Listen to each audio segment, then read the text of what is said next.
I was on a work trip and video called my husband. When he moved, I saw my own sister's phone on my side of the bed. I didn't say a word. I flew home early the next day and brought both our parents to surprise them. When we opened the bedroom door. Hello everyone. Thank you for being here with me today. Before I begin my story, I'd love to know which city you're joining us from. Please feel free to share in the comments. So, if you have a moment, pour yourself a cup of coffee, or maybe something a little stronger. Settle in. Now, let me take you into this story. It all started on what should have been a perfectly normal, even triumphant, Tuesday. The hotel air conditioning in Denver hummed a low, lonely tune, a mechanical sigh that seemed to echo the emptiness of the room. It was a generic space, beige walls, uninspired corporate art, a window that overlooked a sea of glittering city lights that only made me feel smaller and farther from home. It was 11:30 at night, and I was bone-tired but also buzzing with a kind of electric energy. The kind that comes after 3 days of relentless work culminating in a massive professional victory. I'd been at a national sales conference, representing my firm. That very afternoon, after weeks of negotiations and a nail-biting final presentation, I had closed the Henderson account. This wasn't just another deal, this was the deal. The one that would secure our division's budget for the next 2 years, the one that came with a corner office and a vice president title attached. A promotion wasn't just likely, it was practically a certainty. My boss had shaken my hand so hard I thought he might break it, his face split in a grin. I felt a surge of pride, a deep satisfaction that came from knowing I had earned this, every bit of it. And all I wanted, with an ache that was sharp and sudden, was to share it with the one person whose validation truly mattered. My husband, Grant. Grant and I had been married for 10 years, a solid, comfortable decade. We'd been together for 12 years, since we were practically kids, fumbling our way through our early 20s. He was my rock, my best friend, my other half. He was the man who remembered I hated cilantro, the one who could always make me laugh with a stupid face when I was stressed, the one who'd held my hand through my father's health scare 2 years ago. We had built a life together, a beautiful, carefully constructed life in a quiet suburban neighborhood. Our home was our sanctuary, filled with the scent of his coffee in the morning and the sound of the classic rock station he always had playing. Our life was a rhythm, predictable and safe. Or so I had believed with every fiber of my being. My own birth family was a different story. It was more complicated, a web of unspoken resentments and carefully maintained facades. At the center of that web was my younger sister, Audrey. To say we were different would be an understatement. Growing up, Audrey was the sun, and I was the planet caught in her gravitational pull. She was the beautiful one, the charming one, the one who could light up a room and have everyone eating out of the palm of her hand within minutes. I was the quiet one, the responsible one, the one who got good grades and followed the rules. Our mother, Lorraine, was the architect of this dynamic. She never missed an opportunity to highlight our differences, always framing them in a way that left me feeling less than. "Oh, Meredith, you're so sensible," she'd say, patting my arm, and I knew it was her code for plain or unexciting. Then she'd turn to Audrey, her face softening, her voice turning to honey. "And you, my sweet girl, you have a light that just shines. Such an artistic soul." Just before I planned to call Grant, I'd made the obligatory call to my mother. It had gone exactly as I'd expected. I was bursting with my news, the words tumbling out of me. "Mom, you won't believe it, I landed the Henderson account. It's the biggest deal in the company's history." There was a pause. "Oh," she said, her voice distant, as if I'd just told her the weather. "That's nice, dear. Very practical. Did I tell you Audrey is thinking of taking up pottery? She saw a studio near her apartment. She has such wonderfully artistic hands. I just know she'll be a natural." A familiar, dull ache settled in my chest. It was a feeling I'd carried since childhood. "That's great, Mom," I said, my earlier excitement deflating like a balloon. "I'm sure she will be." I hung up the phone, shaking my head to clear the frustration. It didn't matter. What mattered was Grant. His pride in me was my shield against the world's little cuts. I clicked his name on my laptop, and the screen blinked to life with a familiar chime. His face appeared, and my heart lifted instantly. His dark hair was messy, like he'd been running his hands through it, and he was wearing my favorite gray sweater of his, the one that made his blue eyes look even brighter. "There's my superstar," he said, his voice a warm, rumbling sound that made me feel instantly closer to home. "Don't keep me in suspense. Tell me everything." I leaned back against the mountain of hotel pillows, cradling the laptop, and told him all of it. The tense final meeting, the moment the client said yes, the handshake, my boss's reaction. He listened intently, his eyes shining with pride. "That's my girl," he said when I finished, his smile so wide it made his eyes crinkle at the corners. "I never doubted you for a second. We have to celebrate when you get back. A real celebration. This was us. This was our partnership." He was my biggest fan, my staunchest ally. The thought was as comforting as a warm blanket. He told me about his day, and then mentioned he'd just gotten back from dinner with his parents, Eleanor and Walter. They were the parents I had always wished for, kind, genuinely interested, and they treated me not as a daughter-in-law, but simply as their daughter. The love they showed me was a quiet, steady anchor in my often turbulent family waters. Everything in that moment felt perfect. Safe. It was the breathtaking, unknowing peace at the top of a roller coaster, just before the terrifying plunge. "So," I asked, settling deeper into the pillows, feeling the exhaustion of the last few days finally begin to recede, replaced by a warm, happy glow. "How was dinner with your parents? Did your mom make her famous lasagna? I've been craving it." "Even better," Grant said, and his smile seemed so genuine, so untroubled. "She tried that new chicken parmesan recipe you sent her. Said it was a huge hit. They both told me, explicitly, to tell you they miss you like crazy and can't wait for you to be home. My dad is already planning a celebratory barbecue for your promotion." A wave of affection washed over me. Eleanor and Walter. They were simply the best. Unlike my own mother, they saw my ambition not as some unfeminine trait, but as something to be admired and encouraged. We talked for another 10 minutes or so, the conversation meandering through the easy, comfortable topics of a long-married couple. We talked about a leaky faucet I needed to call a plumber for, a funny movie he'd seen, the neighbors' ridiculously oversized holiday decorations that were already going up even though it was only October. It was mundane. It was normal. It was us. Then, he glanced at something just out of the camera's view. "Hold on a sec, Mare," he said, his brow furrowing slightly. "I think I heard something downstairs. Probably just Mrs. Henderson's cat getting into the trash cans again." He started to stand up, and in that simple, fluid motion, everything fell apart. The laptop had been perched on his lap, and as he rose, it tilted precariously. The camera angle lurched downwards. For a split second, I saw the familiar popcorn texture of our bedroom ceiling. Then it dipped further, a dizzying sweep across the expanse of our king-sized bed. Our crisp, white duvet cover. My side of the bed.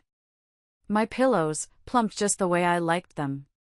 And resting on my pillow, glowing under the warm light of my bedside lamp, was a phone. It wasn't a black phone, like Grant's. It wasn't my own silver phone, which was sitting on the nightstand beside me in Denver. This phone was encased in a very specific, very distinctive clear cover. A cover filled with delicate, pressed lavender and daisy flowers. It was a custom case. I knew every single tiny flower in that case, because I had spent 2 hours on Etsy designing it myself. I remembered agonizing over whether to include the baby's breath or not.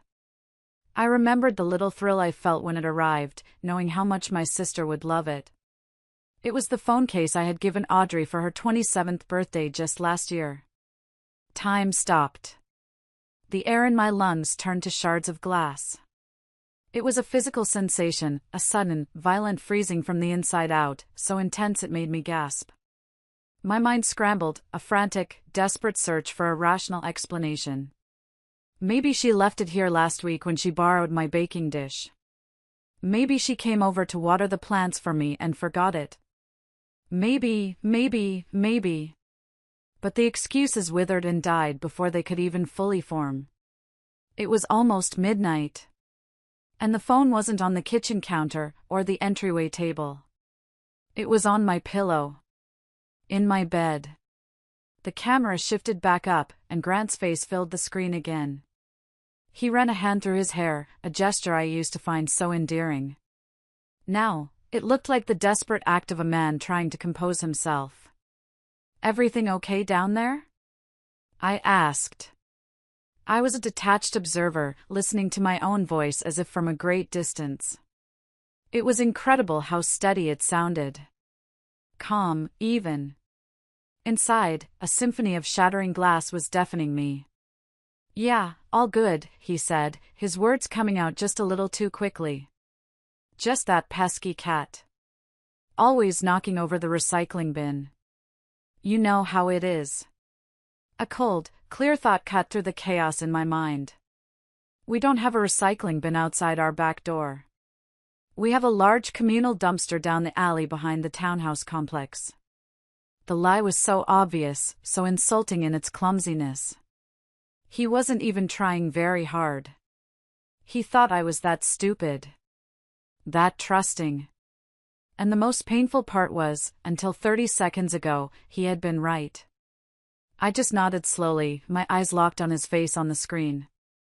I let the silence stretch, watching him. He fidgeted, his gaze darting away from the camera, unable to meet my eyes.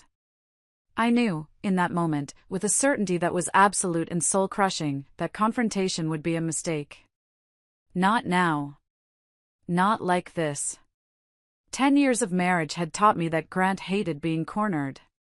He would retreat, he would deny, he would deflect, he would gaslight me until I was the one apologizing.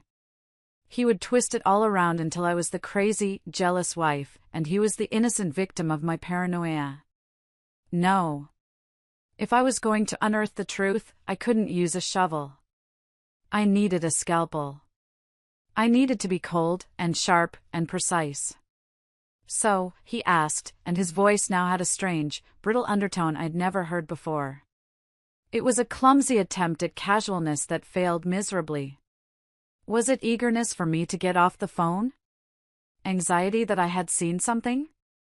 "When are you flying home again?" "Thursday afternoon, right? You said you had that final dinner." "That's right," I lied, and the word slid off my tongue with terrifying ease. My own return ticket was for Thursday morning, scheduled to land just before noon. But in that instant, I understood that the truth of my travel plans had just become my most valuable strategic advantage. The closing sessions run until 3, then there's a celebratory dinner with the clients. I'll probably just head to the airport after that. I'll be home very late. A flicker of relief. It was so small, so fast, that if I hadn't been watching for it, I would have missed it. But I saw it. The slight relaxing of his shoulders. The almost imperceptible release of tension in his jaw. It was all the confirmation I needed. It was a death sentence for our marriage, delivered in a single, unguarded micro-expression. "Great, great," he said, nodding a little too enthusiastically. "Well, I'll see you then. I'll come pick you up, no matter how late." "Actually," I said, my mind racing, constructing the lie as I spoke. "Don't worry about it. A few colleagues from the West Coast are on my flight, and we might grab a drink at the airport bar to celebrate. It'll be super late. Honestly, I'll just take a cab. You should get some sleep." "Oh. Okay, then," he said. "If you're sure." The relief was more obvious this time. The rest of the conversation was a blur of meaningless words. We said our goodnights. The phrase "I love you" felt like a foreign language in my mouth, the words heavy and wrong. The moment I clicked end call, the carefully constructed dam inside me broke. The screen went black, and my own reflection stared back at me. The composed, successful businesswoman from 20 minutes ago was gone. In her place was a stranger, a woman with a face as pale and hard as marble, her eyes wide with a terrifying, cold clarity. The image of that lavender phone on my pillow was seared into the inside of my eyelids. My sister's phone. My husband. In my bed. The three phrases looped in my mind, a toxic, repetitive mantra of betrayal. The creature I had imagined earlier now had a name, and it was a hydra, with two faces I had loved and trusted more than anyone else in the world. And it was devouring my life from the inside out. For a moment, I thought I was going to be sick. A wave of nausea, hot and acrid, rose in my throat. I stood up and walked to the bathroom, gripping the cold marble of the vanity, and just breathed. In. Out. In. Out. Tears were a luxury I couldn't afford. Rage was a fire that would consume me before I could use it. What I needed now was ice. I needed to be a glacier, slow, cold, and unstoppable. My fingers, surprisingly steady, moved with a strange, detached purpose. I sat back down at the desk, opened my laptop, and navigated to the airline's website. My heart hammered against my ribs, a frantic bird trapped in a cage, but my hands were precise. Find my reservation. Change flight. The screen showed a list of options. The earliest one available departed at 6:15 a.m. tomorrow morning. It landed at 10:27 a.m. I clicked it. Confirmed. The confirmation email appeared in my inbox a second later. I would be home before noon. Step 1 was complete. Now, for step 2. I picked up my phone, my thumb hovering over my contact list. My first instinct was to call my best friend, Sarah. To pour out the whole sordid story, to cry and scream and let her tell me I wasn't crazy. But I couldn't. Not yet. This wasn't something I could talk about. This was something I had to do. I scrolled past Sarah's name. I scrolled past my mother's. My finger stopped on Eleanor. My mother-in-law. I glanced at the clock on the nightstand. It was almost midnight back home, but I knew she and Walter were often up late, reading or watching old movies. I pressed the call button before I could second-guess myself. She answered on the second ring, her voice a welcome sound of warmth and genuine concern. Meredith, sweetheart. Is everything okay? It's so late. I took a deep breath and summoned a brightness into my voice that felt like a physical performance. It was the best acting of my life. Everything's wonderful, Eleanor. I have the most amazing news. I quickly explained that the conference had wrapped up a day early and that, by some miracle, I'd managed to get on a flight first thing in the morning. I want to surprise Grant, I said, and the word surprise tasted like acid. He thinks I'm not coming home until Thursday night. I was thinking I could land, get everything ready, and I was hoping maybe you and Walter would want to come over for a surprise lunch? Say, around 1 o'clock? There was a brief pause on the other end, and I could hear the muffled sound of her relaying the plan to Walter. Her voice came back on the line, absolutely bubbling with excitement. Oh, Meredith, that's a wonderful idea. He's been a bit down lately, you know. Said he's been missing you terribly. This will cheer him right up. We would absolutely love to come. Down lately. The words were like a physical blow. Of course he was. It must be so exhausting, living a double life. My hand tightened on the phone until my knuckles were white. Perfect, I said, my voice impressively steady. And Eleanor? Not a word to Grant. I really want this to be a surprise. My lips are sealed, dear, she promised, her voice full of conspiratorial glee. Oh, this will be such fun. We'll see you tomorrow, sweetheart. After I hung up, A cold, hard knot of determination settled in my stomach. Now for the most difficult part. I took another deep breath and dialed my mother, Lorraine. She answered with an audible sigh, as if my call was an imposition. Meredith? Do you know what time it is? Hi, Mom, I said, keeping my voice as light and cheerful as I could manage. Sorry to call so late, but I have a surprise. I'm coming home early tomorrow.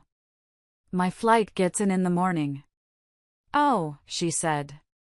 The lack of enthusiasm was a familiar sting, but tonight it barely registered. That's sudden. Yes, well, I wanted to do something special for the family. I'm having a little surprise welcome home lunch at the house, and I was hoping you and Dad could come. Around 1 o'clock. I'm inviting Eleanor and Walter, too. I held my breath, waiting for her response. Tomorrow at 1, she repeated, and I could hear the skepticism in her voice. I don't know, Meredith. I think Audrey might have needed my help with her resume tomorrow. She's thinking about a new career path. Let me check with her. The casual, automatic prioritization of her other daughter's vague, potential plans over my concrete invitation was the story of my life. But tonight, it served my purpose. Mom, I said, my voice hardening just enough to get her attention. It's important. I really want you and Dad to be there. She must have heard the uncharacteristic edge in my voice, because she relented. All right, all right. I suppose we can be there. It will be nice to see Grant. Is Audrey coming? I hope so, I said, the lie smooth as polished glass. I want to surprise both of them. That seemed to satisfy her. Okay, then. We'll see you tomorrow. We hung up. I stood up and began to pack my suitcase. My movements were precise, robotic. I folded my work blouses with sharp creases.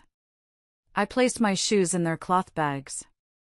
Each item I placed in the suitcase felt heavy, like a stone being dropped into a well. I set my alarm for 4:30 a.m. Then I lay down on top of the perfectly made hotel bed, staring at the blank ceiling, my mind a whirlwind of ugly, chaotic scenarios. I didn't cry. I didn't scream. The time for that would come later. Right now, there was only the plan. The 4:30 a.m. alarm was a brutal, piercing sound in the silent hotel room. I swung my legs out of bed without hitting snooze. Sleep had been impossible anyway. I had spent the night in a strange, restless state, my mind refusing to shut down, instead choosing to torment me with a high-definition replay of every red flag I had blindly, stupidly ignored over the past year. The taxi ride to the Denver airport was a blur of dark, empty streets and the low murmur of a news radio station. The airport itself was an oasis of artificial light in the pre-dawn gloom, already humming with the quiet energy of early travelers.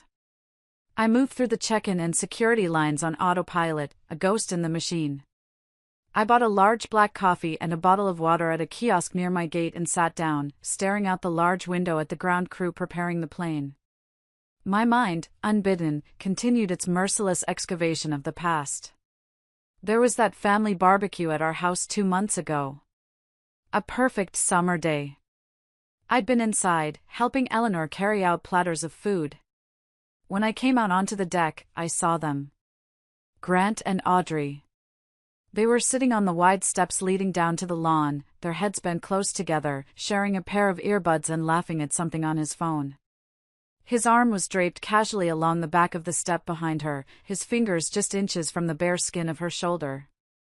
I'd felt a tiny, fleeting prickle of something. Annoyance? It had seemed too intimate, somehow. But I'd dismissed it instantly. Don't be ridiculous, Meredith, I'd told myself. He's her brother-in-law. They're friends. You're just tired. Now, the memory was slick with a sinister, oily sheen. And then there was the business with the silk scarf. It was about 6 months ago. I'd been away for a weekend with my college girlfriends. When I got home Sunday night, I found a beautiful, expensive silk scarf, one I knew belonged to Audrey, draped over the back of our favorite armchair in the living room. "Oh," Grant had said when I held it up, his expression perfectly casual. "Audrey stopped by yesterday to drop off that book you wanted to borrow. She must have forgotten her scarf. She was only here for a minute." He'd seemed so plausible, so utterly normal.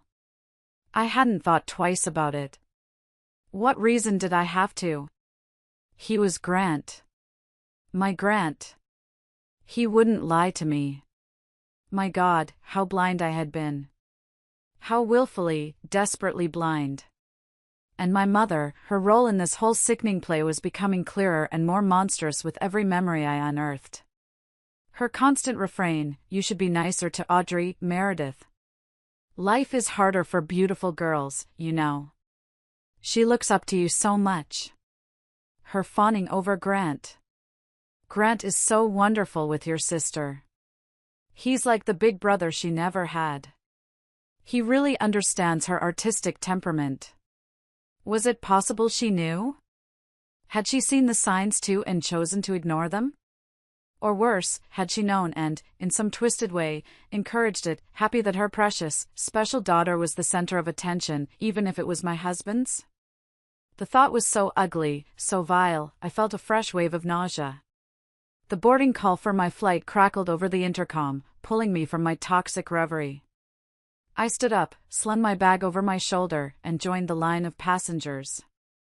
As I sat in my window seat, watching the ground fall away as the plane ascended into the dawn sky, I felt a strange sense of detachment. The woman I was yesterday, the happy, successful, trusting wife, was gone. She had died in a sterile Denver hotel room at 11:37 p.m. The woman taking her place was a stranger to me. She was cold, she was methodical, and she was flying home not to save her marriage, but to perform an autopsy on it. And she was going to make damn sure everyone involved was present to witness the cause of death. The plane landed a few minutes ahead of schedule, touching down on the familiar tarmac of my home airport. As I walked through the terminal, I moved with a new, unsettling sense of purpose. I was a soldier on a mission, and every step was deliberate. I went straight to the airport restroom, but not to freshen up. I needed to see my own face. I stood in front of the brightly lit mirror and took a long, hard look. The woman staring back at me was pale, her eyes shadowed with exhaustion and a grief so profound it felt ancient. But there was something else there, too. A hard, unyielding set to my jaw that I'd never seen before. This was not the face of a victim. This was the face of a reckoning. I hailed a taxi, and the driver's cheerful, "Where to, ma'am?" felt like it was from another universe. I didn't give him my address. "First stop," I said, my voice flat, "is an address in the suburbs." I gave him Eleanor and Walter's address. Their charming colonial home looked warm and welcoming in the late morning sun. The door swung open before I even had a chance to ring the bell, as if Eleanor had been waiting right behind it. "Meredith," she cried, her face breaking into a radiant smile. She pulled me into a tight, fierce hug that smelled of cinnamon and home and unconditional love. "Oh, it's so good to see you, sweetheart. But you look exhausted, you poor thing. Come in, come in. Walter is just getting the car ready." Walter appeared behind her, his kind eyes, the same shade of piercing blue as his son's, crinkling at the corners in a warm smile. "There's our girl," he said, enveloping me in a hug that felt like a protective shield. "Ready to go surprise that lazy son of mine? He's been moping around for days, says the house is too quiet without you." I sat in their sun-drenched kitchen for 15 minutes, sipping a cup of hot tea that Eleanor insisted I have. I felt a sharp, stabbing pang of guilt. These wonderful, loving people were bubbling with excitement for a happy surprise. They were about to have their hearts ripped out and stomped on, all because of the man they had raised and loved. And I was the one leading them to the slaughter. But there was no other way. They had to see it. They deserved to know the unvarnished, ugly truth. After leaving their house, I drove my rental car to my own parents' place. The feeling as I pulled into their driveway was completely different. There was no warmth here, only a sense of heavy obligation and the familiar, low-grade tension that always simmered just beneath the surface of our family life. My mother, Lorraine, opened the door, her expression impatient. "Meredith. You're here." It wasn't a warm greeting, but a flat statement of fact. "Franklin," she called over her shoulder without taking her eyes off me, "Meredith's here. We have to go now if we want to be on time." My dad, Franklin, appeared in the hallway. He was a quiet, gentle man who had long ago learned that it was easier to retreat into the background than to stand up to my mother's formidable personality. He gave me a hesitant, slightly awkward hug. "Good to have you home, kiddo," he mumbled into my hair. "So, what's all this about?" my mother demanded as we walked to my car, her purse clutched in her hand like a weapon. "A surprise lunch?" "It's all very dramatic of you, Meredith." "I just wanted to do something nice for everyone," I said, my voice tight. My hands clenched the steering wheel. "Well, is Audrey meeting us there?" she asked, her focus, as always, immediately shifting to her favorite child. I tried calling her cell phone again this morning, but it went straight to voicemail. "She's probably just sleeping in. You know how she needs her beauty rest." The casual mention of Audrey's phone sent a jolt of ice water through my veins. "I don't know, Mom," I said, pulling out of her driveway. The lie was getting easier to tell, which scared me a little. "I guess we'll all be surprised." The drive from their house to mine was one of the longest and most excruciating journeys of my life. Eleanor and Walter sat in the backseat with my dad, making pleasant, polite conversation about the weather and Eleanor's prize-winning roses. My mother sat in the passenger seat beside me, a silent, critical presence. I could feel her eyes on me, her brow furrowed in a little frown. It was as if she could sense the storm brewing just beneath my calm facade but couldn't comprehend its source. She had absolutely no idea that she was being chauffeured to the front row of the implosion of her own family. And as we made the final turn onto my street, a cold, dark, and vengeful part of me couldn't wait for her to see it. The 5-mile drive from my parents' house to mine felt like crossing a barren, hostile desert. The air inside the car was thick and suffocating, a strange cocktail of forced cheerfulness and simmering tension. From the backseat, Eleanor's light, happy chatter about her garden club was a surreal soundtrack to the storm raging inside me. Walter and my father murmured polite responses, but their contributions were sporadic. They were good men, caught in a social situation they didn't understand, just trying to be pleasant. The real weight in the car was in the passenger seat beside me. My mother, Lorraine. She had fallen completely silent. She wasn't looking at the scenery or checking her phone. She was just staring straight ahead, her lips pressed into a thin, disapproving line. I could feel her disapproval radiating off her in waves. Disapproval of what? My spontaneity?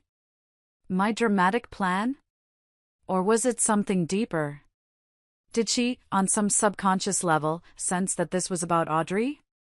That her perfect, precious daughter was at the center of the storm I was driving us all into? I gripped the steering wheel, my knuckles bone-white. My breathing was shallow. Every instinct I had was screaming at me to turn the car around. To abort the mission. To just go home, confront Grant alone, and deal with the fallout in private. But what would that achieve? It would be my word against his. And Audrey's. They would team up, they would lie, they would manipulate. And my mother would be their willing accomplice, painting me as the hysterical, jealous wife. I could see the whole narrative playing out in my head. Poor Audrey, she was just comforting Grant because he was so lonely. Meredith is always so busy with her career, you know. She misunderstood the situation. No. That was not going to happen. The truth, in all its ugly, naked glory, needed an audience. It needed witnesses who couldn't be gaslit or manipulated. The betrayal wasn't just a private matter between a husband and wife. They had made it a family affair the moment they brought my own sister into my bed. And so the family would witness the reckoning. I saw our house at the end of the cul-de-sac. The cheerful blue shutters my dad had helped us install. The magnificent oak tree in the front yard that Grant and I had planted together on our very first anniversary, a tiny sapling then, now a towering symbol of, what? 10 years of lies? The house looked like a picture from a home and garden magazine. A perfect little box, promising a perfect little life. My life. The life that was a lie. The life I was about to detonate from the inside out. I pulled into the driveway, parking right behind Grant's black sedan. His car was here. Of course it was. Where else would he be on a Wednesday morning? I turned off the engine, and the sudden silence was deafening. "All right, everyone," I said, and my voice sounded strange and hollow in the confined space of the car. It was the voice of a tour guide leading a group into a haunted house. "Remember, we have to be absolutely quiet. I want to get his reaction on camera." I held up my phone, my thumb hovering over the video app icon. It was a lie, a necessary piece of stagecraft. It was the excuse I needed to have my phone out, ready. They all nodded, their faces a mixture of anticipation and confusion. I took one last, sweeping look at them. Eleanor and Walter, beaming with love for the son who was about to break their hearts. My father, looking vaguely uncomfortable but going along with it. My mother, her expression a mask of impatience, as if this whole thing was a frivolous waste of her time. None of them had a clue that they were seconds away from their world being turned completely upside down. I got out of the car. My legs felt strangely unsteady, like they didn't quite belong to me. I walked to the front door, the key feeling cold and heavy in my trembling hand. I slid it into the lock. It turned with a soft, familiar click. The sound of a key opening a tomb. I took one last, deep, shuddering breath, and I pushed the door open. The house was quiet. A deep, unnatural quiet that felt wrong for the middle of a weekday. The air was still and stuffy. The first thing I saw, the very first clue that confirmed my darkest fears, was a woman's coat. It was a stylish, camel-colored trench coat, the kind Audrey coveted. I'd never seen it before, but it screamed her style. It was flung carelessly over the back of the antique armchair in our entryway, the one my grandmother had left me in her will. A piece of my family history, now desecrated. "Oh," Eleanor said softly from behind me, her happy smile finally faltering as she took in the scene. "Is he having company over?" Before I could formulate a response, my mother's sharp eyes darted to the floor by the base of the stairs. "Well, look at that," she said, and there was a strange, unreadable note in her voice. It wasn't surprise. It was recognition. "Those are Audrey's shoes. I just bought them for her last month for her birthday." Lying on the polished hardwood floor, kicked off with the kind of haste that suggested urgency, was a pair of bright red, ridiculously high-heeled shoes. Audrey's signature. A wave of hot, acrid nausea washed over me. The coat. The shoes. The evidence was piling up, piece by damning piece, before we'd even taken 5 steps inside my home. My father and Walter exchanged a confused, deeply uneasy glance. The last vestiges of a festive mood had completely evaporated, replaced by a thick, anxious silence that was almost as loud as a scream. They were all looking at me now, their eyes wide with unspoken questions. I kept my face a blank mask. I offered no explanation, no reassurance. I just slowly raised a single finger to my lips, signaling for them to stay absolutely silent. Then, I pointed up the stairs. And at that exact moment, we heard it. It started as a low murmur of voices from the second floor, from the direction of the master bedroom. Then, the sound that would be burned into my memory for the rest of my life. A woman's light, carefree giggle. It was a sound I had known since she was a baby. My sister's giggle. And it was followed, a second later, by Grant's deeper, rumbling chuckle in response. The intimate, happy sound echoed in the silent, tense house. It was a sound of shared secrets, of private jokes, of lovers completely at ease in their sanctuary. My sanctuary. Eleanor's hand flew to her mouth, her eyes widening with a dawning, sickening horror. Walter's kind face hardened into a mask of stone. He looked from the red shoes on the floor to the staircase, and then his gaze locked with mine. The question in his eyes was a desperate, silent plea. Please, Meredith, tell me this isn't what I think it is. I met his gaze without flinching.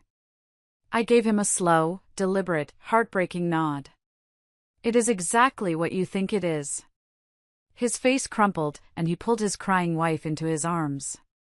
My mother, Lorraine, just stood there, frozen. Her face was a canvas of utter confusion, a bizarre refusal to connect the dots. She looked at the shoes, she listened to the laughter from upstairs, and then she looked at me, her expression still unnervingly, infuriatingly blank. There was no horror there. Not yet. Just a strange, unsettling denial. I turned away from them and started up the stairs. My feet felt like lead weights. I moved slowly, deliberately, my hand gliding along the cool wood of the banister. I could feel their presence behind me, a reluctant, horrified procession following me up to witness the execution of my marriage. Each step creaked softly under our combined weight, the sound unnaturally loud in the silent house. With every step, the sounds from the master bedroom became clearer. They weren't just talking. They were laughing, relaxed, happy. They were happy in my house. In my bedroom. In my bed. We reached the top of the stairs. The landing was dark. The only light came from the sliver of space under the master bedroom door at the end of the hall. The door was slightly ajar. And from behind it, I could hear Audrey's voice, now clear as a bell. "Oh, stop it," she was saying, in a playful, flirty tone. "You're terrible." And Grant's voice, my husband's voice, replied, "You love it." We stood there for a long, agonizing moment in the dim upstairs hallway, a silent, horrified tableau vivant. The playful, intimate conversation from behind the bedroom door continued, each word a separate stab wound to my heart. They were completely oblivious, wrapped in their sordid little bubble of betrayal. Eleanor was crying silently now, her body shaking with suppressed sobs as she buried her face in Walter's shoulder. Walter held her tightly, his own face a mask of cold, unforgiving fury. My father looked pale and sick, his eyes fixed on that partially open door as if it were a portal to hell itself. And my mother, she just stared, her face still a bizarre, unreadable landscape of confusion and denial. It was as if her brain was simply refusing to process the evidence of her senses. I looked at each of them, my gaze lingering for a moment on my in-laws, then my father. I was giving them one last chance to turn back, to spare themselves the sight of what I knew, with sickening certainty, was behind that door. But they didn't move. Their loyalty, their love for me, held them there. They were in this with me now, until the bitter end. I took a deep breath. The air in the hallway felt thin and sharp in my lungs. I walked the final few steps down the hall, my footsteps unnaturally loud on the hardwood floor. I reached the door. I didn't knock. I didn't hesitate. I raised my hand, placed it flat against the cool, smooth wood, and I shoved. Hard. The door swung inward with a solid thud, crashing against the interior wall. The sudden noise made them both jump. The scene it revealed will be forever seared into my memory, a horrifying, unforgettable snapshot of my life's greatest betrayal. The room was a mess. Clothes were strewn on the floor, Grant's button-down shirt, Audrey's flimsy sundress. 2 empty wine glasses sat on my nightstand, next to my wedding photo. The curtains were drawn, casting the room in a dim, sordid afternoon light. And there, in the middle of our bed, my bed, the bed where I slept and dreamed and loved, were my husband and my sister. They were tangled together under the sheets, propped up against the pillows, a laptop open in front of them. They were naked. Their bare shoulders touched.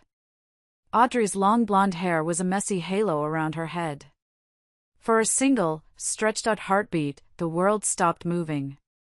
The only sound was the frantic, panicked pounding of blood in my ears. Then, Audrey looked up from the laptop screen. Her playful smile froze, then melted away. Her eyes widened in sheer, animal terror as she saw us standing in the doorway, me, his weeping mother, his thunderous father, my shell-shocked parents. The color drained from her face, leaving behind a pasty, terrified mask. She let out a small, strangled gasp and instinctively tried to pull the white duvet up to cover her bare chest. Grant turned, annoyed at the interruption, following her terrified gaze. When he saw the crowd assembled in his bedroom doorway, his jaw went slack. His face transformed from relaxed contentment to utter, slack-jawed panic. He looked like he'd been struck by lightning. "Meredith," he breathed, his voice a hoarse, incredulous whisper. What are you doing here? You're supposed to be in Denver until Thursday." The sheer, unmitigated stupidity of his question, the absolute gall of him focusing on my travel plans in the face of this apocalypse, was what finally broke the horrified spell. A sound escaped my lips. It wasn't a word. It wasn't a sob. It was a dry, brittle, humorless laugh that sounded like tearing silk. "Clearly," I said, and my voice was as cold and sharp as a shard of ice, "I came home early." The room, which had been frozen in a state of shock, erupted into a chaotic symphony of shame and fury. Eleanor let out a strangled sob that was half gasp, half wail, burying her face deeper into Walter's shoulder. My father, Franklin, physically stumbled back a step, one hand flying to his chest as if he'd been shot. Grant and Audrey scrambled in the bed, a pathetic, frantic tangle of limbs and white sheets, trying desperately to cover their nakedness. It was a clumsy, undignified dance of shame. "Mom. Dad." Grant stammered, his eyes darting wildly between his parents, his face a grotesque mask of panic and disbelief. "This isn't. I swear, this isn't what it looks like. I can explain." "Explain?" Walter's voice was a low, dangerous rumble that seemed to shake the very floorboards. He took a menacing step into the room, his big frame filling the doorway. "Explain what, Grant? That you're sleeping with your wife's sister? In your wife's bed? There is no explanation for this. There is only filth." Audrey, ever the drama queen, started crying. But these weren't quiet, remorseful tears. They were the big, theatrical, gulping sobs she'd perfected since childhood, the kind designed to elicit sympathy and deflect blame. "Meredith, I'm so sorry," she wailed, clutching the sheet to her chest like a tragic heroine. "We didn't mean for this to happen. We fought it for so long. It just happened. It just happened?" I repeated, my voice dripping with a venom I didn't know I possessed. "Really, Audrey? Did it just happen when you took off your dress? Did it just happen when you got into my bed? For how long has this been just happening behind my back?" She just cried harder, refusing to meet my eyes, hiding behind her curtain of blonde hair. But the real blow, the wound that would prove to be the deepest and most septic of all, didn't come from my cheating husband or my treacherous sister. It came from my own mother. Lorraine finally moved. She stepped past me, her movements stiff and jerky, and walked into the bedroom. But she didn't look at me. She didn't look at Grant. She walked to the side of the bed where her youngest daughter was weeping, and she looked down at her. And then she turned her head and pinned me with a look of pure, unadulterated fury. "Meredith," she said, her voice sharp and accusatory. "Why would you do this? Why would you stage this horrible spectacle?" The words didn't compute. I stared at her, dumbfounded, my mind refusing to process what I had just heard. "What? Mom, did you hear what you just said? I staged this? Look at them. They did this. You could have handled this privately," she hissed, her eyes blazing with a strange, protective fire. "But it was a fire that burned for the wrong daughter. You could have been an adult about it.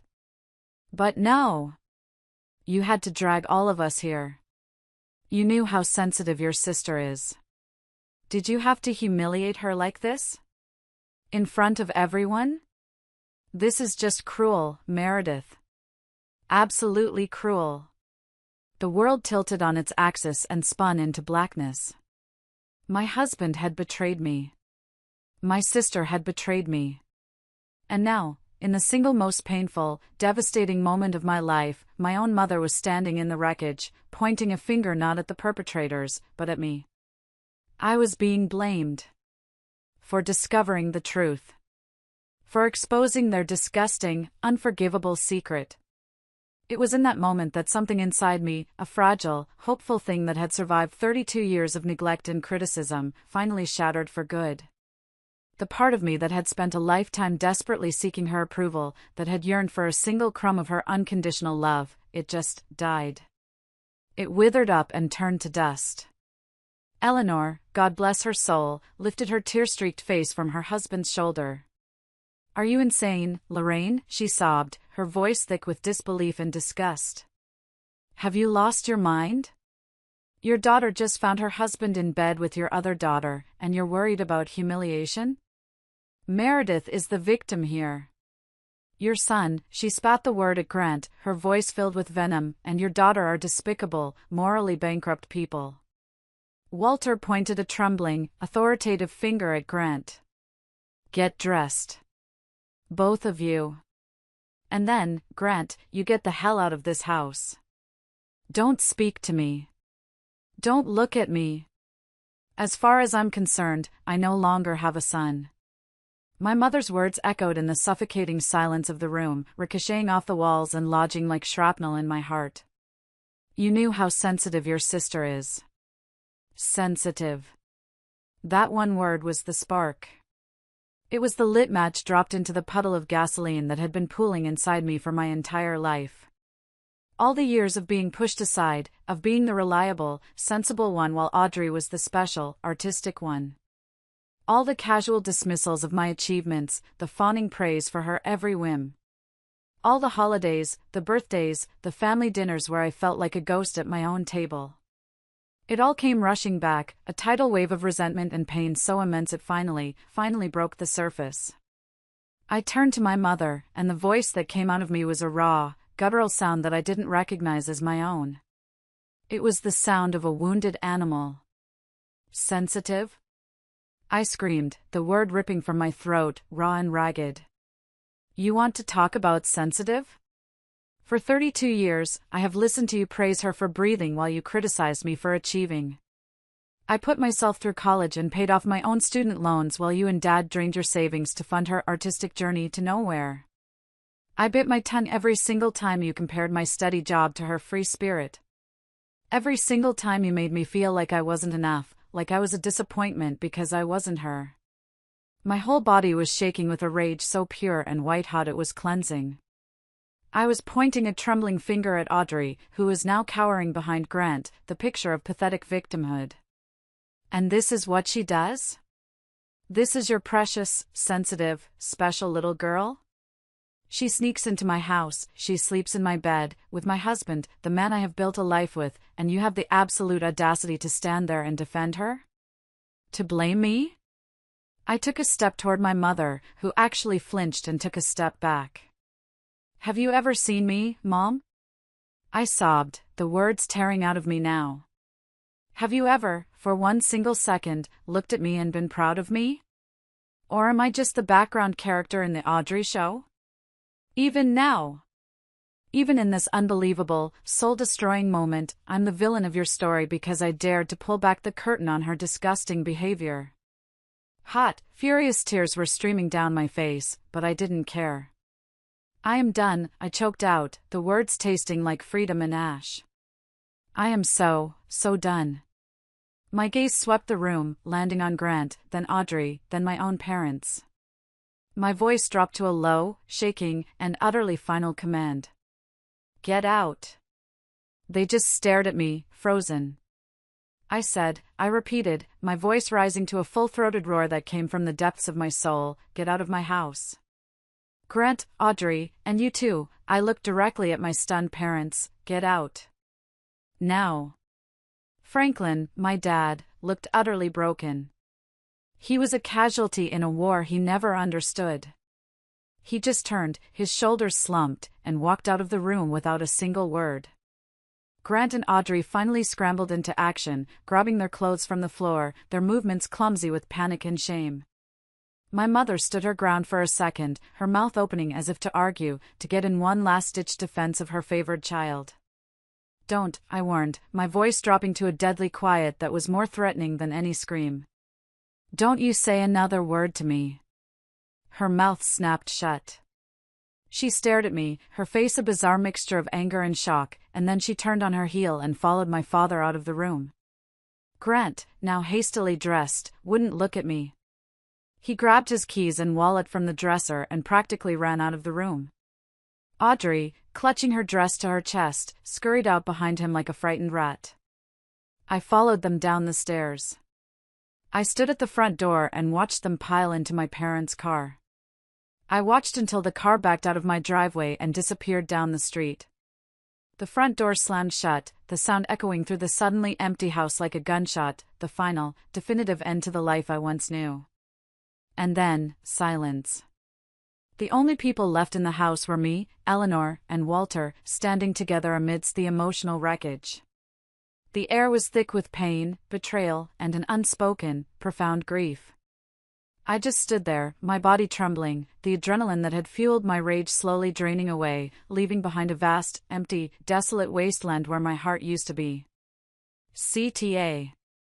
If you are still listening, if you've followed me to this dark, quiet, broken place, please do me a favor. Like this video and comment with the number 1 below.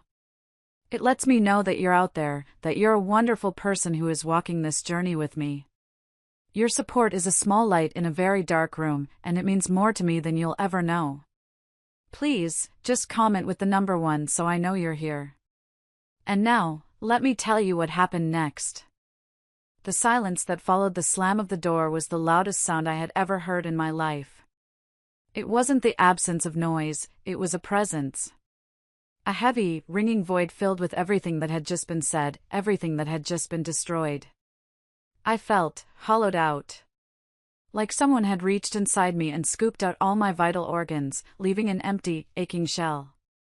I stumbled over to the armchair in the living room, not the one in the entryway that had been desecrated by Audrey's coat, and sank into it.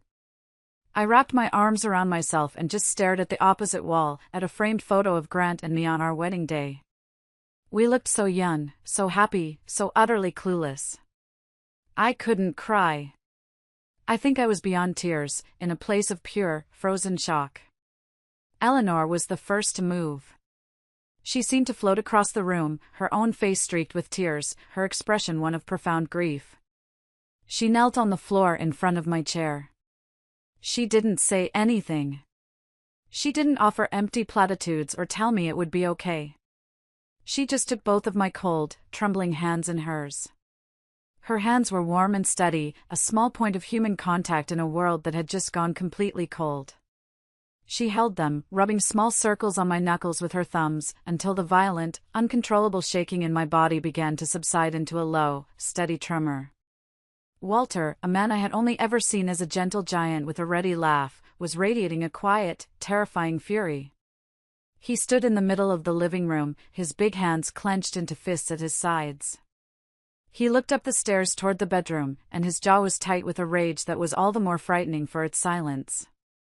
Then he turned, his movements stiff and purposeful. "Right," he said, his voice rough and gravelly. "First things first." He walked back upstairs. I heard him moving around in the bedroom. A few minutes later, he came back down, his arms laden with a massive, messy ball of fabric. It was everything from my bed.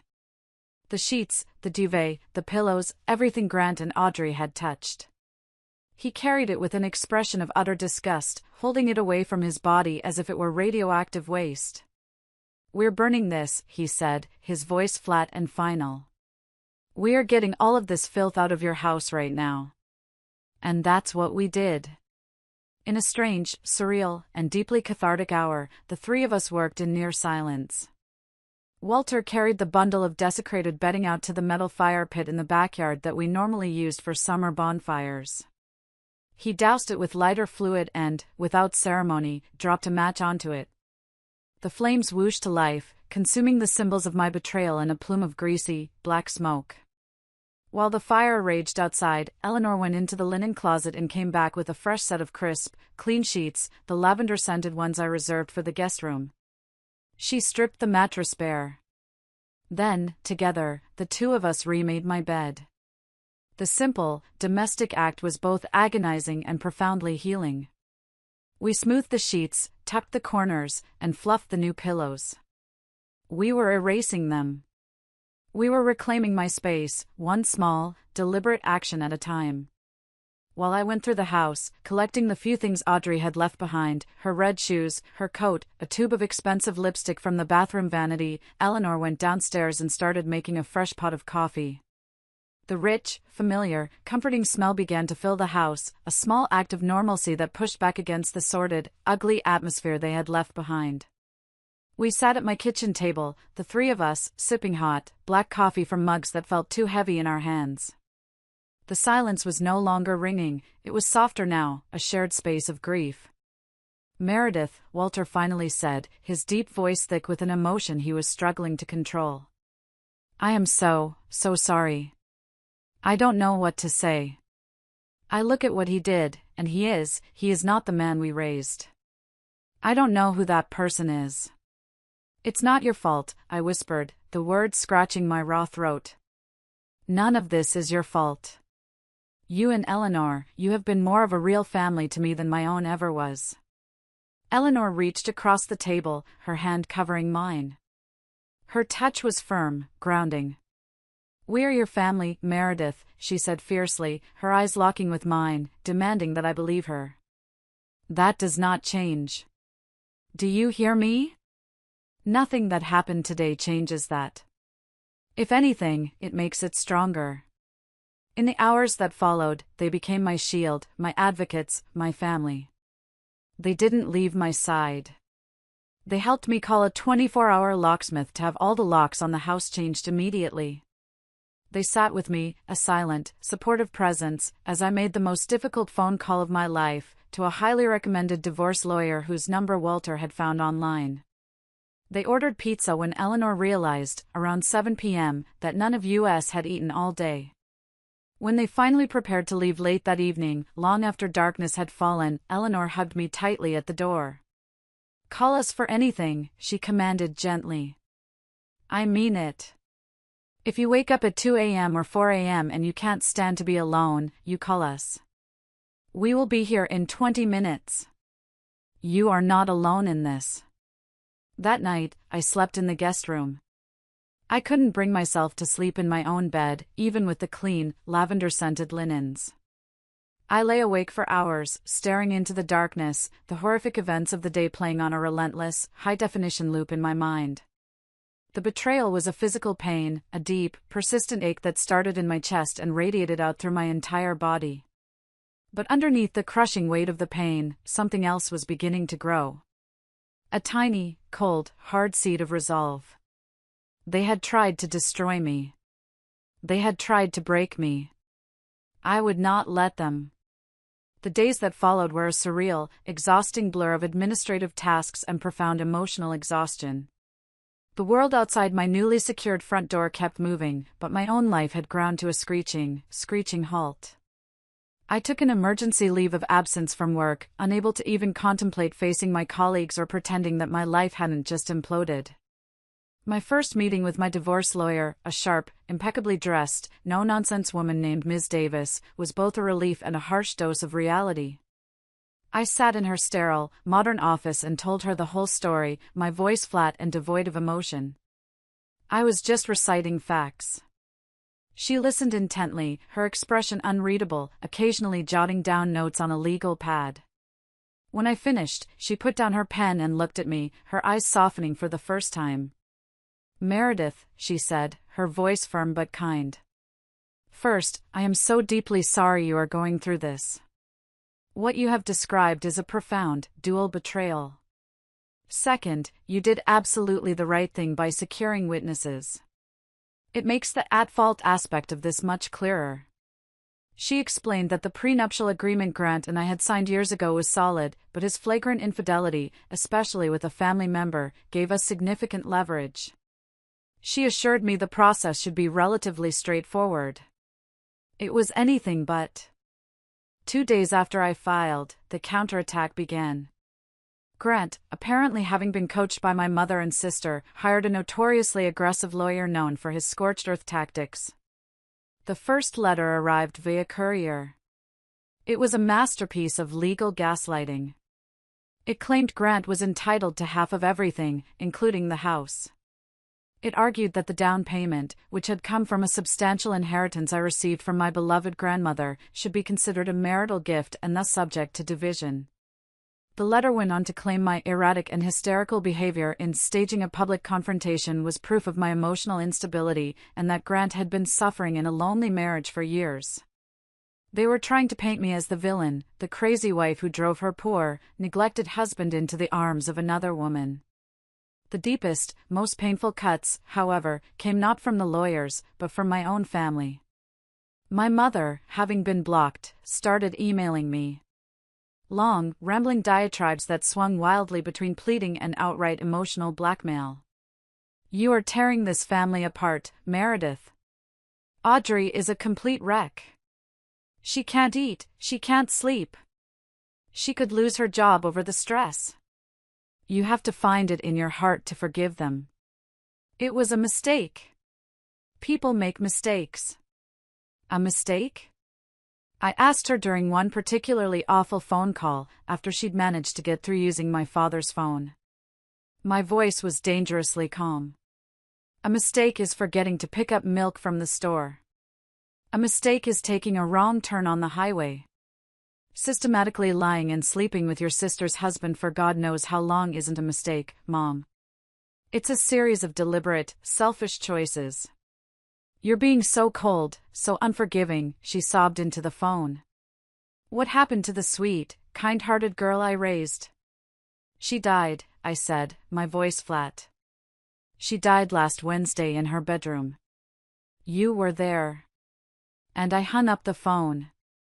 I blocked my father's number too, a move that pained me, but was necessary for my survival. Then the texts started, a barrage from Audrey. They were long, rambling paragraphs filled with self-pity and manipulative nonsense. "You don't know what it's like to always be in your shadow, Mare. You were always the smart one, the successful one. Grant was the only one who ever really saw me, the real me. I never meant to hurt you. I love you." It was a masterclass in narcissistic deflection. In her story, she was the real victim, and I was the cruel, withholding older sister who had everything and deserved to have it taken away. Through all of this toxicity, Eleanor and Walter were my unwavering support system. They were my generals in a war I never wanted to fight. They helped me sort through years of financial paperwork, searching for the documents proving the source of the inheritance for the down payment. Walter, who had a background in finance, sat with me at my kitchen table for hours on end, his reading glasses perched on his nose, going through bank statements and investment accounts, ensuring every single one of my premarital assets was protected and accounted for. When Grant's lawyer tried to claim a stake in my future earnings from my anticipated promotion, Walter provided my lawyer with years of my performance reviews and salary statements, methodically proving that my career success was the result of my own hard work and had nothing to do with any emotional support from Grant. One evening, after a particularly brutal day of legal threats and hateful emails, Walter sat at my kitchen table and looked at me, his kind eyes full of a deep, sorrowful resolve. "Meredith," he said, his voice heavy. "I want you to know this. If it comes to it, if they try to drag this into a courtroom, both Eleanor and I will take the stand. We will put our hands on a Bible and we will testify against our own son. We will tell the judge exactly what we saw, and exactly what your mother said. He is our son, and we love him, but what he did was wrong. Unforgivable. And in this, we stand with you. 100%. The thought of these two wonderful, honorable people having to publicly testify against their own child was heartbreaking, but their unwavering loyalty was a balm to my shattered, bleeding soul. They were showing me what family truly meant.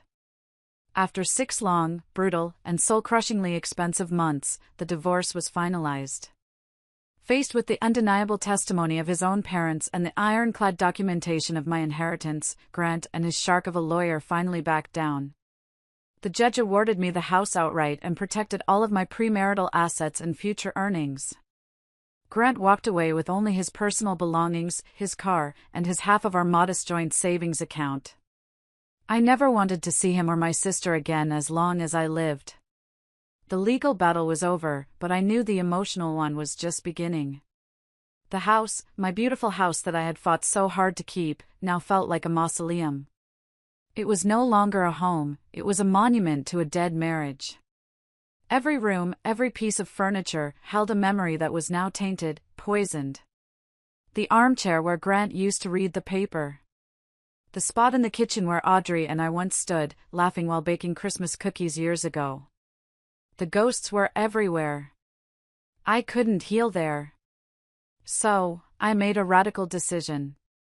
I called a realtor, a woman recommended by Ms. Davis, and I put the house on the market. In the booming real estate market, it sold in less than a week for well over the asking price. Standing in the empty, echoing house on closing day, I felt a profound sense of release. I was closing the door on that chapter of my life, literally and figuratively. With the proceeds from the sale and the security of my own finances, I did something I had never, ever imagined I would do. I went online and booked a one-way ticket to Italy. I packed 2 large suitcases with clothes and books, put the rest of my life into a climate-controlled storage unit, and I left. I didn't tell anyone except Eleanor and Walter. For 3 glorious, healing months, I wandered through Italy. I was completely anonymous, just another American tourist. And it was exactly what I needed. I started in Rome, where I spent my days getting lost in the ancient streets, sitting in sun-drenched piazzas, sketching the magnificent fountains in a journal. I ate gelato for lunch and drank red wine with dinner, feeling the tightly coiled anxiety in my chest begin to unwind, not by painful knot. From Rome, I took a train to the coast and hiked the breathtaking trails of Cinque Terre. I walked for miles each day, the salty sea air feeling like it was cleansing my lungs of all the toxicity I had been breathing for months. I would sit on a cliffside, watching the turquoise waves crash against the rocks below, and I would just breathe. Finally, I ended up in a tiny, quiet village in Tuscany. I rented a small room in an old stone farmhouse and enrolled in a week-long cooking class. It was run by a cheerful, round grandmother named Nana Sofia, who didn't speak a word of English. We communicated through gestures, laughter, and the universal language of food. She taught me to make pasta from scratch, to knead the dough with the heels of my hands, to feel when it was just right. In the warmth of her kitchen, covered in flour, I felt a flicker of joy for the first time in what felt like a lifetime. Slowly, painfully, I started to feel like myself again. Or rather, I started to discover who I was without the defining titles of wife or sister or daughter. I was just Meredith. A woman who loved art and the sea and the taste of fresh basil. And for the first time in a very long time, that felt like it was enough. One afternoon, sitting at an outdoor cafe in Florence, enjoying an espresso, I checked my email for the first time in weeks. Tucked among the junk mail was a message from my father. It was the first direct communication I'd had with him since that horrible day. The subject line was simply, "I'm sorry." My hand trembled as I opened it. The email was short, only a few sentences. He didn't make excuses for my mother or for Audrey. He didn't ask for my forgiveness. He simply said that he was sorry for his silence, for his weakness, for not standing up for me when I needed him most. He said he had failed as a father, and that he would live with that regret for the rest of his life. He said he hoped that one day, I would find happiness again. I sat there, staring at my phone, as tears streamed down my face. But they weren't tears of anger or sadness. They were tears of a quiet, bittersweet release. It was a tiny crack of light in a door I thought had been sealed shut and bolted forever. I didn't reply, I wasn't ready for that. But I didn't delete the email either. When I finally returned to the States, I didn't go back to my old town. The ghosts there were too numerous. I moved to a small, charming city a few hours away, a place known for its vibrant art scene and beautiful parks. It was a place where no one knew my story. I found a lovely little townhouse on a tree-lined street, one with a small, neglected garden in the back that I could make my own. And I started over. My new life was quiet, and I cherished the peace. I transferred to a regional office of my company, taking the promotion I had earned. My new colleagues were welcoming, and I slowly began to build a small circle of friends. But my true family, my anchor, remained Eleanor and Walter. They would drive down to visit me at least once a month, their car always loaded with homemade food and things for my new house. They helped me pick out furniture, they advised me on which flowers to plant in my garden, they sat with me on my new patio, just talking for hours. They were my constant, my proof that love didn't require a shared bloodline. But even with my new life, there was still a small, quiet ache in my heart, a piece of me that felt unfinished. Even when I was married to Grant, I had always known, deep in my bones, that I wanted to be a mother. It was a dream we had talked about for years, but one that Grant had always pushed off, citing financial concerns or career timing. Just one more year, Mare, he'd always say. Let's just wait until my next bonus. Now, living my life on my own terms, I realized something profound. I didn't need a husband to have a family. I could build one myself. I began the long, arduous, and emotionally draining process of adoption. The paperwork was a mountain, the home studies were invasive, the interviews were probing. It was a process designed to test the limits of one's patience and resolve. There were days I felt overwhelmed, days I doubted if I had what it took. But Eleanor and Walter were my biggest cheerleaders. They wrote glowing, heartfelt character references for me. They drove down to help me deep clean and baby-proof my house for the home visits. They celebrated every small milestone, every checked box, as if it were their own victory. You are going to be the most wonderful mother, Meredith, Eleanor told me, her eyes shining with absolute certainty. That is a fact. A full year after I submitted my initial application, I got the call that changed my life forever. A 5-year-old girl named Thea needed a permanent, loving home.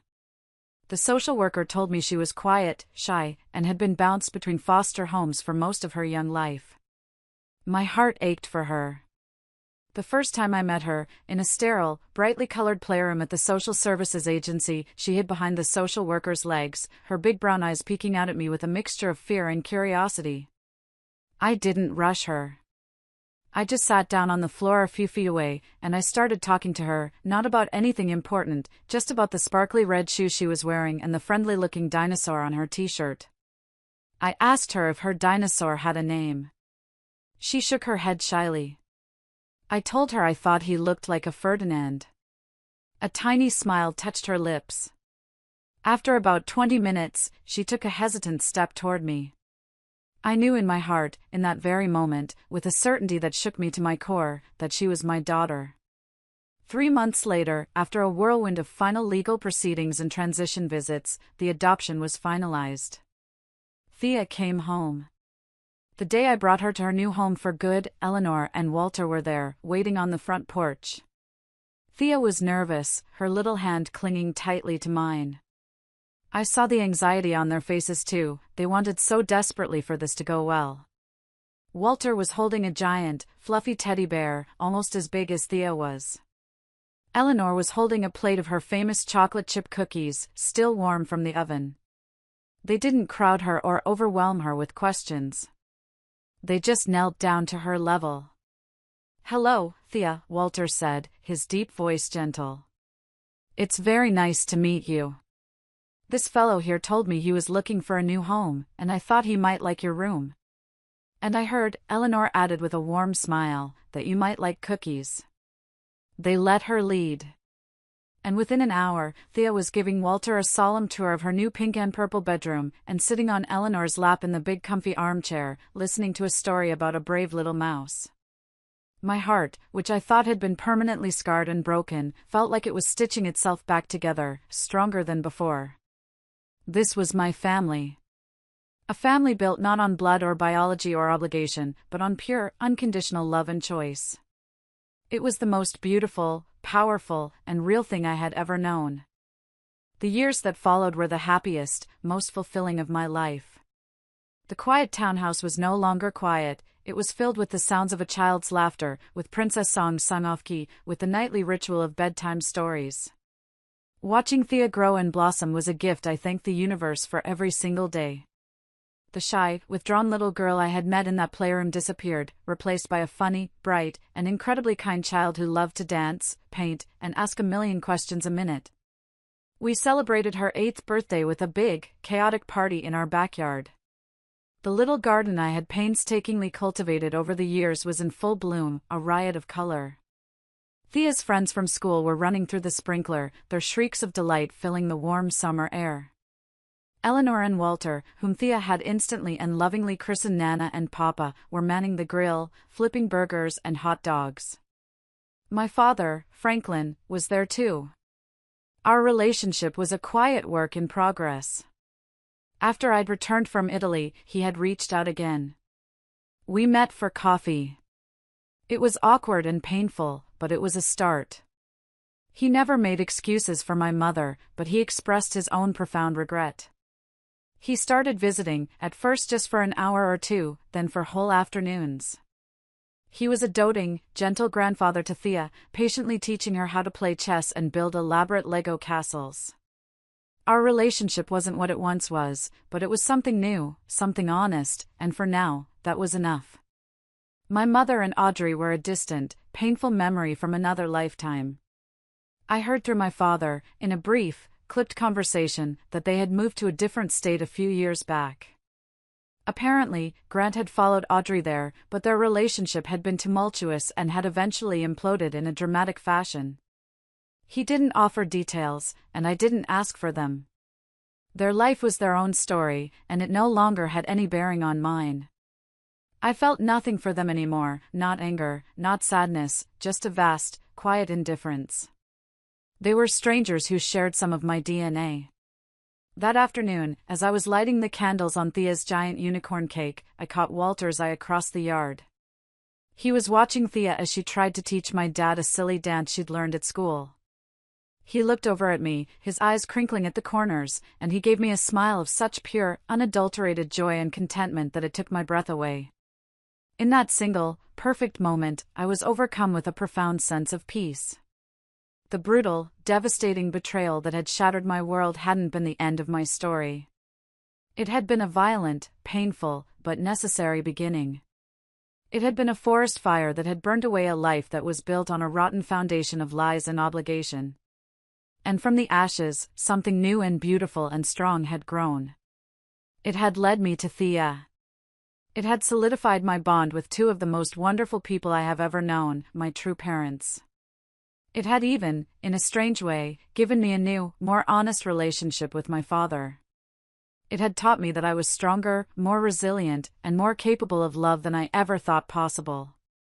That night, after Thea was tucked into bed, her room filled with new toys, her face still sticky with birthday cake, I sat out on my little patio, a glass of wine in my hand. The air was fragrant with the jasmine I had planted.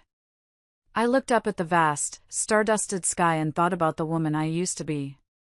The woman who thought her happiness was dependent on her husband's love and her mother's approval. I barely recognized her anymore. The woman I was now was a mother. A cherished daughter to the parents who chose her. She was the sole architect of her own joy, the master of her own small, happy universe. The lavender phone, the slammed door, the bitter, angry tears, they were all just steps on a painful, necessary, and ultimately beautiful path. The path that had led me right here. Home. Truly, finally home. Thank you.